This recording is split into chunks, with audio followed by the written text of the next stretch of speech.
tadi dikatakan sangkakala 1 sampai dengan ke-6 ya, itu hari pertobatan, dan ke-7 nanti penghakiman.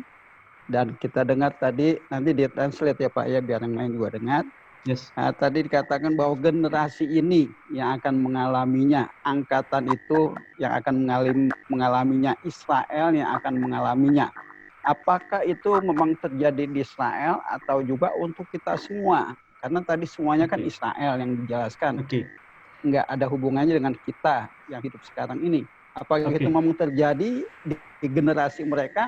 Nah, itu yang saya ingin tanyakan. Yeah. Okay, Pastor William, you mentioned about the seven times of the trumpet, the feast of the trumpets, and refers to it will happen to a generation in Israel.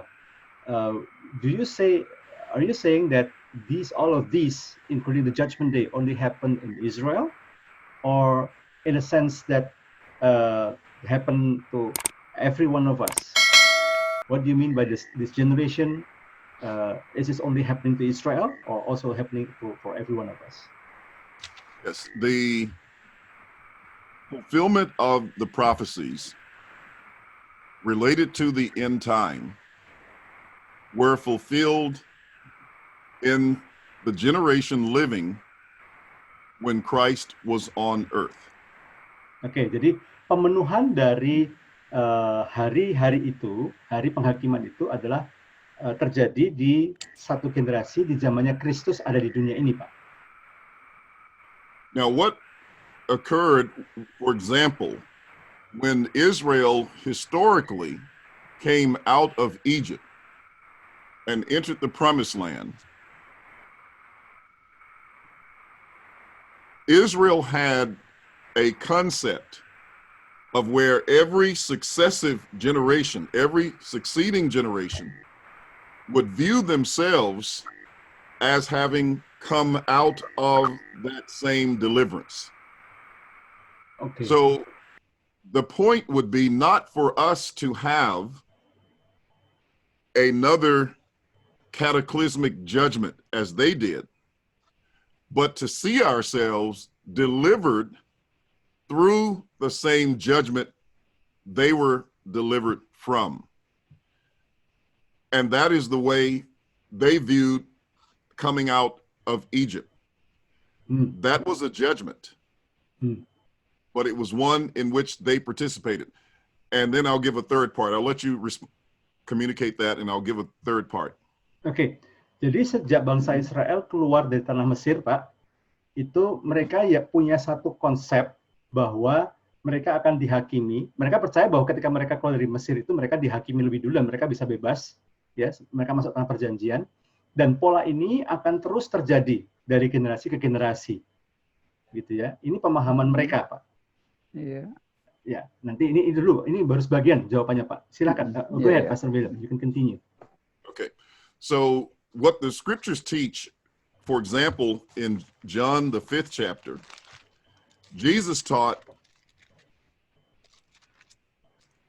in verse 24, "Most assuredly, I say to you, he who hears my word and believes in him who sent me has everlasting life and shall not come into judgment, but has passed from death into life." 1 John 3:14 says the same thing.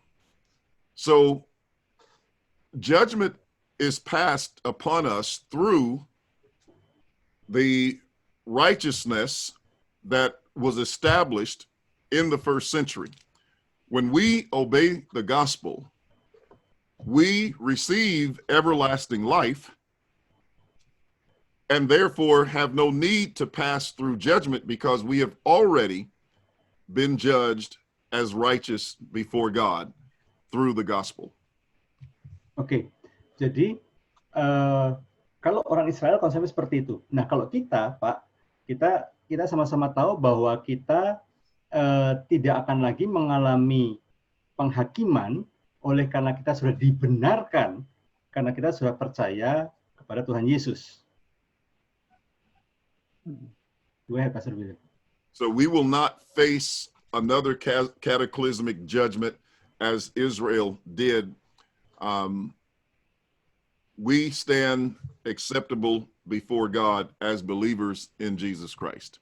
Kita tidak akan dihakimi seperti orang Israel, tetapi kita akan berdiri teguh karena kita sudah dibenarkan, disucikan kembali, dibenarkan oleh karena Tuhan Yesus Kristus. Jadi kalau saya lanjutkan ya, kita sudah dibenarkan, kita tidak mengalami penghakiman. Jadi kedatangan dia menghakimi orang Israel, apakah sudah terjadi? Karena kita kan nggak mungkin, apakah kita menunggu kedatangannya lagi? Kan ada mengatakan nanti kita akan dihakimi waktu kedatangan yang kedua. Ini bagaimana? Ya tambahannya. Okay. If you say that we will no longer experience the cataclysmic judgment like the Israelites does. When the day comes, when the Lord comes for the second time, or the judgment only for the Israel, so we're no longer being judged. Okay. Is that what you're trying to say? Yeah. I'm saying judgment was for the world, and the whole world was judged. Remember, judgment went all the way back to Abel, all the way back to the garden in Matthew 23. Okay? But he says all of this was coming upon this generation. Now, that was the generation living at the time he was on earth.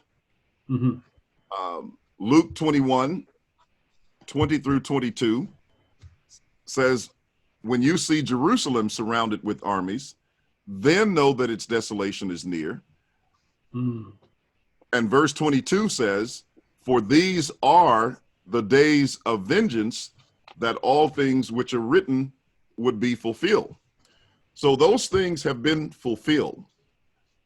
Our judgment is that we are judged righteous in obeying the gospel. That's God's standard of judgment. It's his standard of righteousness. It is the life that he gives to us if we obey him. So when we obey him, that is our judgment. It's an eternal standard of righteousness. You are righteous before God. So why would you need to be judged again if you're already acceptable in the presence of God? And as someone has put on the board, as I alluded to before, 1 John 3:14, we know that we have passed from death into life because we love the brethren. Oke, jadi Pak, buat kita yang sudah hidup dalam kebenaran, yang sudah dibenarkan oleh karena karya Kristus, dan kita mengikuti firman, maka kita tidak lagi akan dihakimi. Gitu. Buat apa kita? Kenapa kita harus dihakimi lagi? Karena kita sudah dibenarkan oleh karya penebusan Kristus. Apalagi kalau kita bisa menjaga kehidupan kita melakukan firman. Gitu.